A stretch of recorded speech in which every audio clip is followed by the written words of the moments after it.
బాలుడిపై ఉపాధ్యాయుడు లైంగిక దాడి. ఖమ్మం జిల్లాలో ఓ గురుకులంలో 3 ఏళ్లు గట. దసరా సెలవుల తర్వాత బడికి వెళ్ళనని మొండకేసిన బాలుడు ఆరా తీయగా వెలిలోకి దారుణం. ఫోక్సో కేసు, పురుగుల మందు తాగి నిందుడు ఆత్మహత్య అట. నిన్న మనం చదివిన వార్త ఇట్లా చేసిన అని చెప్పేసి ఒక ఉపాధ్యాయుడు అని చెప్పేసి సో ఆత్మహత్య చేసుకున్నాడట.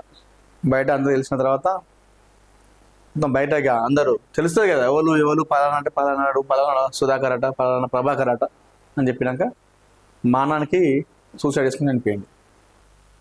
గురుకులంలో బాలుడిపై ఉపాధ్యాయుడు లైంగిక దాడి, 3 ఏళ్లుగా ఘోరం. ఖమ్మం జిల్లాలో ఘటన. ఫోక్సో కేసు నమోదు, నిందితుడి ఆత్మహత్య.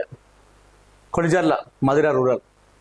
ఖమ్మం జిల్లాలో కొణిజర్ల మండల పరిధిలోని ఓ గురుకుల పాఠశాలలో ఘోరం వెలుగు చూసింది. అక్కడ ఓ 14 ఏళ్ల బాలుడిపై, 14 ఏళ్ల బాలుడు అంట, చిన్నోడు అన్న కాదు, మరీ చిన్నోడు కాదు, అక్కడ ఓ 14 ఏళ్ల బాలుడిపై ఓ ఉపాధ్యాయుడు 3 ఏళ్లుగా లైంగిక దాడి పాల్పడుతున్నాడు. దారుణం గురించి బాలుడు తన తల్లిదండ్రులకు చెప్పుకోవడం, పోలీసులకు ఫిర్యాదు వెళ్ళడంతో నిందితుడు ఆత్మహత్యకు పాల్పడ్డాడంట. కొడిజర్ల ఎస్ఐ సూరజ్ వెల్లడించినటువంటి వివరాల ప్రకారం మండల పరిధిలోని ఓ గ్రామంలోని గురుకుల పాఠశాలలో మధిర మండలం పేరుంది గ్రామానికి చెందినటువంటి అరిగేళ్ల ప్రభాకర్ రావు అవుట్ సోర్సింగ్ పద్ధతిలో ఉపాధ్యాయుడిగా పనిచేస్తున్నాడు. అతనికి భార్య, 2 పిల్లలు ఉన్నారు. అక్కడ 9వ తరగతి చదువుతున్నటువంటి ఓ బాలుడిపై ప్రభాకర్ రావు 3 ఏళ్లుగా లైంగిక దాడికి పాల్పడుతున్నాడు. 3 సంవత్సరాలుగా.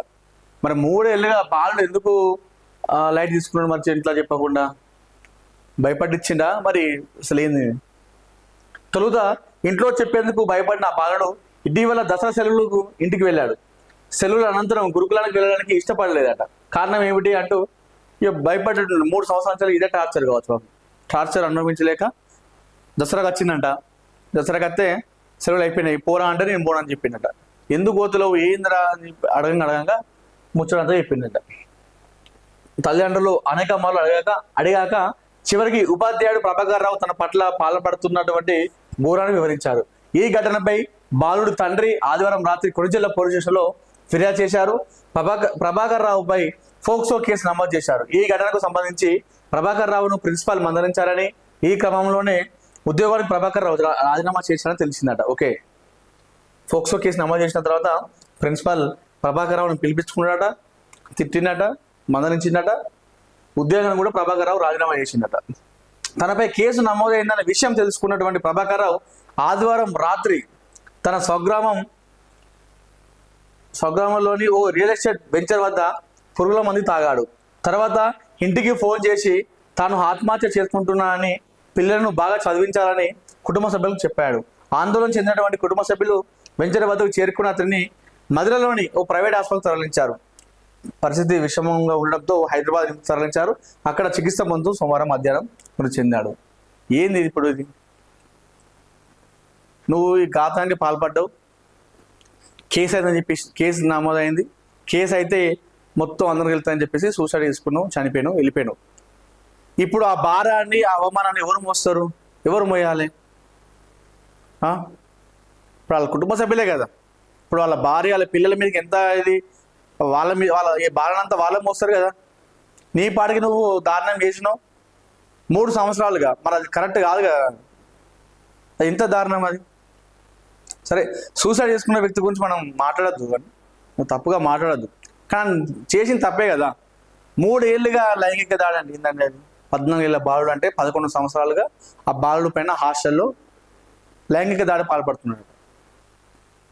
ఇప్పుడు అది దసరా సెలవులకు వచ్చిన తర్వాత ఆ పిల్లగాడు నేను పోనమ్మా అంటే అడిగితే మొత్తం చెప్పిండు విషయం. ఒకవేళ ఆ విషయం చెప్పకపోతే ఇట్లా కంటిన్యూ చేస్తాడు కదా, అది కూడా అయిపోతుంది. ఆ పిల్లలు కూడా అయిపోతుంది, వెళ్ళిపోతాడు. 10th అయిపోతుందో అయిపోయిందో వెళ్ళిపోతాడు.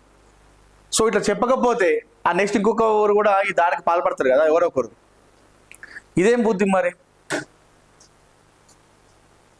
ఇప్పుడు నీ పాటికి నువ్వు చేసినావు, సరే మీ ప్రిన్సిపాల్ పిలిచి తిట్టిండు, కేసు నమోదైనాక తిట్టినాక రాజీనామా చేసి వెళ్ళిపోయినావు, అక్కడికి మంచిగా ఉంది. కేసు అయిన తర్వాత ప్రపంచం మొత్తం తెలుస్తుంది. ప్రపంచం అంతా తెలిస్తే అవమానం అవుతుంది, బయట అందరూ తెలుస్తుంది అని చెప్పేసి నువ్వు చనిపోయినావు. ఇప్పుడు ఆ అవమానాన్ని ఎవరు మోస్తారు? మీ పిల్లలు, మీ భార్య పిల్లలే కదా. మీ ఇంట్లో వాళ్ళే కదా మోసేది.